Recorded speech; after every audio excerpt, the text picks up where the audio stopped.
నా కూతుర్ని చూసి చాలా రోజులైంది. ఎలా ఉందో ఏంటో. ఎందుకు ఏడుస్తున్నావు? ఏం జరిగిందే?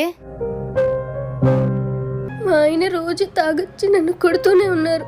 సిగరెట్లతో ఒళ్ళంతా కాల్ చేస్తున్నారు. మరి ఇన్ని బాధలు పడుతూ ఎక్కడెందుకే ఉండటం? మీ పుట్టింటికి వెళ్ళిపోవచ్చు కదా. ఇప్పుడు ఈ ఇంట్లో ఉండలేక నేను వాళ్ళ దగ్గరికి వెళ్ళిపోతే ఇలాంటి ఇంటికి కోడలికి పంపించినందుకు జీవితాంతం వాళ్ళు బాధపడుతూనే ఉంటారు.